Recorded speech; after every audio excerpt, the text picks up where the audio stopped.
This opportunity to share few things which ordinarily we don't talk about. My esteemed colleague, Dr. Saurabh Garg, Ms. Radha Abral, and Mr. Tanmay Bhargava, ladies and gentlemen. Indeed, it's a privilege for me actually to be here today. In fact, for the first time, I'm attending Mr.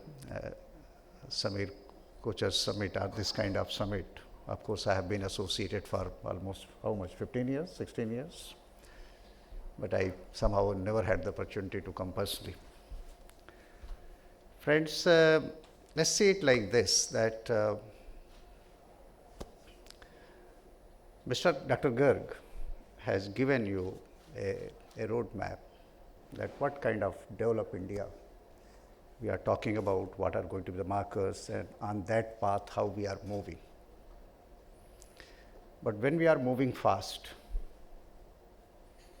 we have been 11th or 12th largest economy. From there we moved to 5th, and hopefully very shortly we should be moving to 3rd largest economy.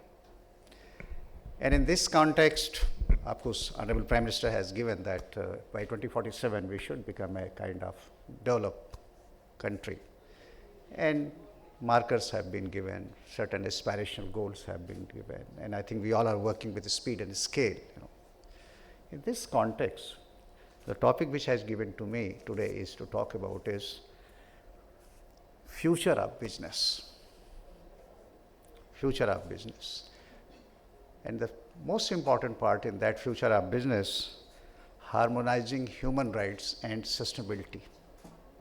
So it means I'm not supposed to talk about that how businesses themselves are going to change because of technology, because of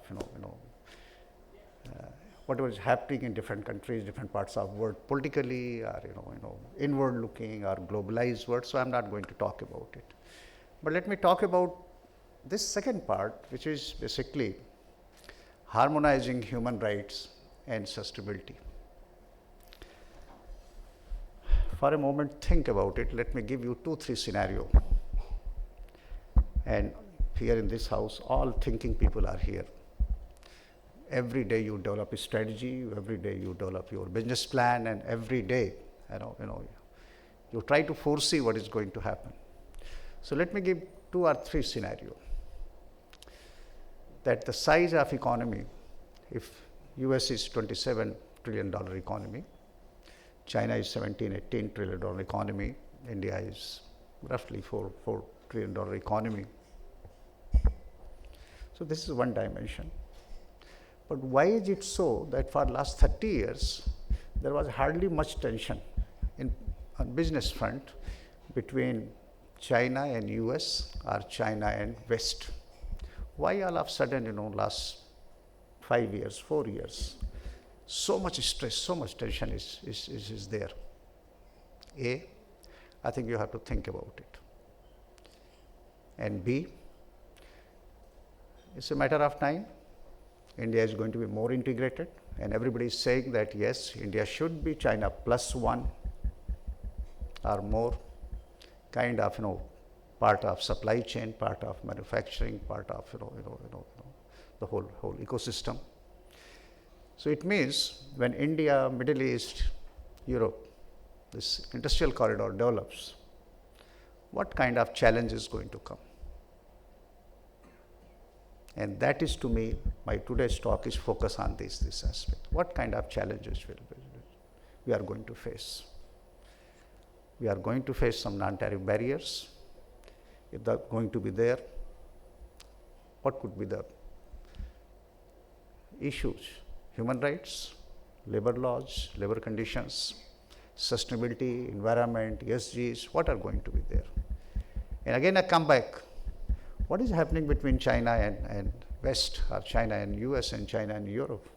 Does it have some kind of competitiveness, some kind of threat, some kind of? So I think we have to see these 2 external factors.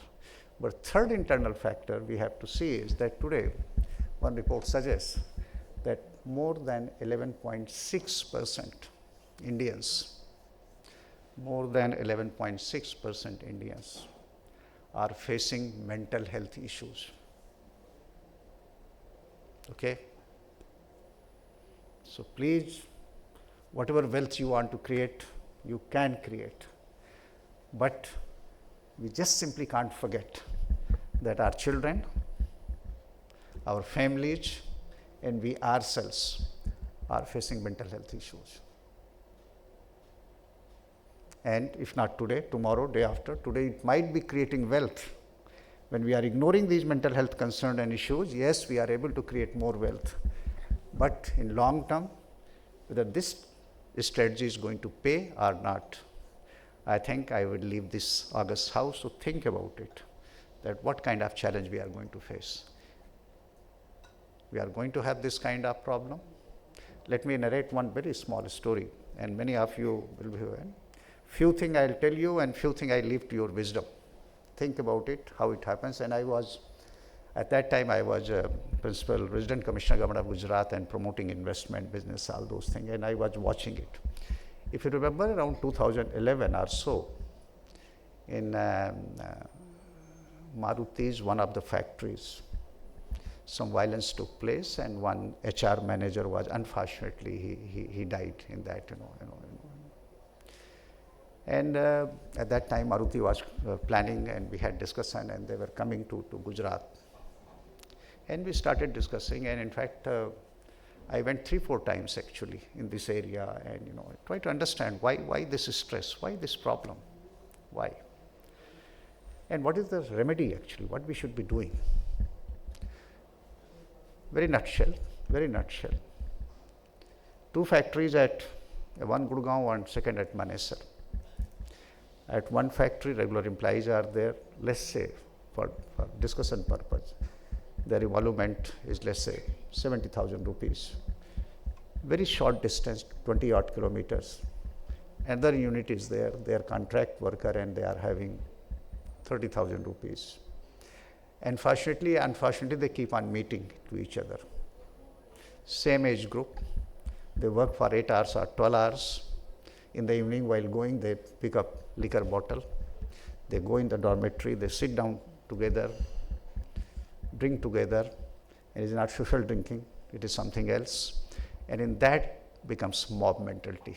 In that gathering, it turns into a kind of mob mentality. That Mr. X has today shouted at me, somebody said abused me, third person says imaginary slapped me, and all those things, and that anger that start building up. And B, these young boys in the age group of 25 to 32, unfortunately, in the influence of liquor, they have no, and deliberately I'm using the word, they have no vulnerabilities. No family, no kids. In the evening, they don't need to bring pencil box or milk or vegetables, or somebody has to take in, this thing. And one nobody talks about it, but also it's true that yes, when they are not with their families, with not their children, I think in some way or the other, it also has their other behavior, including prostitution.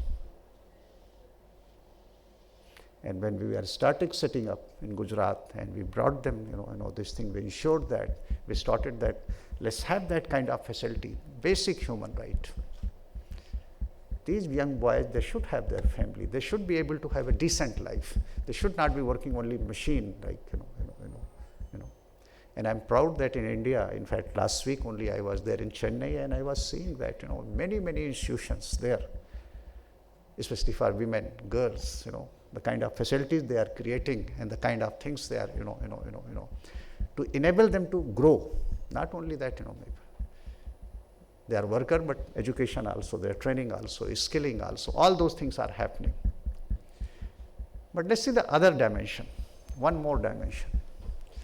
Changing climate is a reality. Somewhere in the world, in the same California, for a few months there has been huge drought, but after that, a kind of rainfall, the kind of floods. Europe, nobody has heard about these kind of floods which we are saying. Take forest fires, everywhere it's happening. And I think in India, in Gurgaon, in Delhi, where we are sitting, I think we have enough experience of little bit extra rainfall, erratic rainfall, high intensity rainfall, and disruption to life and livelihood. So I think we are quite aware of. But friends, one more small thing actually, which is going to disturb the kind of develop India. Our constitution has envisaged, our founding fathers and mothers, they have envisaged what kind of India would be. And kindly recall the preamble. Equality, justice, liberty, and fraternity, which is the soul of the constitution. Think about it, that in our society, everything we are doing with speed and scale. And this government at least have that sensitivity that, let's say, transgender, let's say beggars, let's say traffic girls, let's say leprosy patient, they are not being left out. So my point is here is that if we are thinking about becoming third largest economy, growing at 7, 8, 9, 10%, removal of poverty, it means the businesses, the kind of challenge they are going to face, and those challenges are already have started coming up. I think you have to think about it. And National Human Rights Commission job is presently, if I define not, please don't mind my word, it's a kind of conscience keeper of society. National Human Rights Commission has to request you for a moment, please stop, take a pause, think about it. The people who are working with you, the environment where you are working with you. Take the climate issues, take the sustainability issue, the governance issue. In last couple of months, we heard so many news, and we take suo moto action actually on many issues. Just think about it that I don't want to name here because certain practices were noticed. I'll request you, all of you, to, I think the time is that please revisit your practices.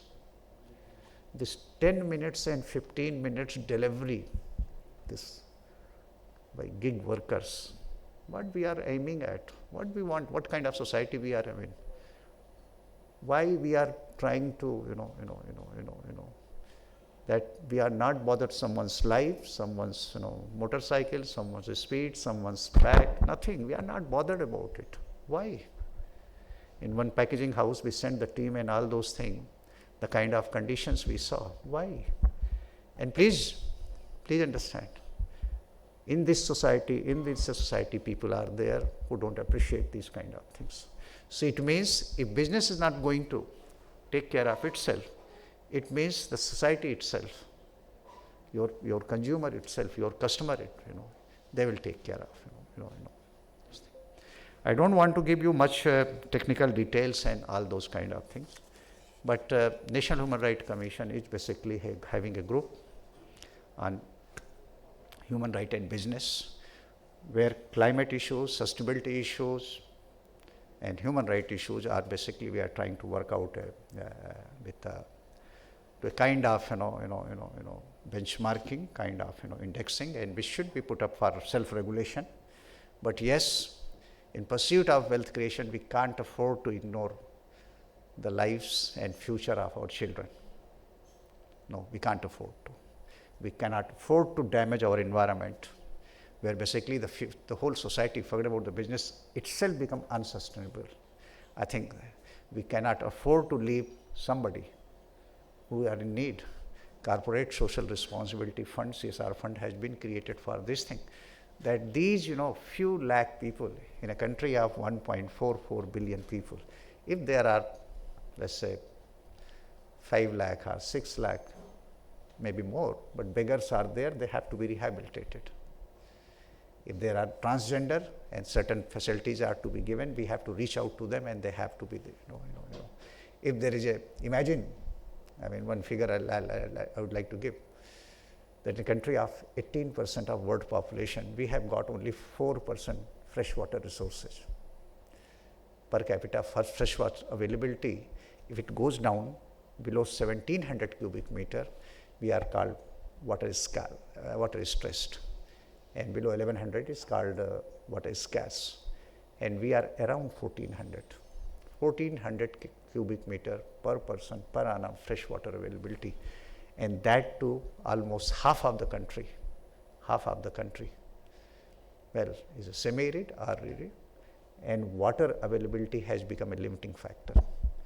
Just kindly recall 5-6 years back, NGT has passed an order that in what you call dark zone, no new borewell, no withdrawal of groundwater, and in fact renewal of those was also stopped. And imagine, not only industry and business, the job opportunities, the livelihood, everything get impacted. My purpose of coming is there just to share these few things which should be your concern. Not necessarily that National Human Rights Commission will flag it and National Human Rights Commission should be taking cognizance and going there and that should be the second, third stage. And please understand, that is the minimum we are expecting from all of you, and I am pretty sure that business will respond to these requirements. As you know that many of you are involved. Actually, I know I can see a couple of people here, who are involved in National Action Plan on Business and Human Rights, which is under development actually. And we request your input. We request your guidance in that, which can be because at UN level also, in let's say goal number 8, even 9, 10, 12. All these sustainable development goals are interlinked and directly impacts you, and your activity, your work impacts us. And when we are living in globalized world, I love to be proved wrong, but I can foresee that non-tariff barriers are going to come from here. India becomes, yes, a huge investment destination. You manufacture for the whole world, but world is going to take those products from you if you comply to certain things. And I think here is, this meet is going to help, and I expect that you will deliberate these issues so that our businesses, our industry, we remain competitive, we are able to expand our business, create opportunities for our younger generation, better opportunities, better life, and more importantly, better mental health.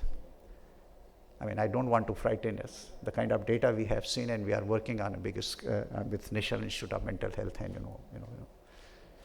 we are sitting on a ticking bomb. We are playing with fire actually. The kind of pressure, the kind of stress we are bringing to these youngsters. I think we are something which we have to be worried about it. So I'm pretty sure and pretty confident that you all will look into it. I wish you all very best, and I look forward to your deliberations and your recommendations actually, that National Human Rights Commission would welcome actually, because our purpose is, our goal is to have improved quality of life for everyone. No one is left behind. Its motto is Sarve Bhavanti Sukhina, National Human Rights Commission. So I think that is the goal. And thank you, Mr. Kocher, and thank you all for giving me patient hearing. And I show and I appeal that kindly think over it. Take a pause, think over it, work out your strategy, just slightly rework out. It should not be for heck of saying and showing, but we should mean it, because this is in our collective interest. Thank you all very much. Have a wonderful day. Thanks.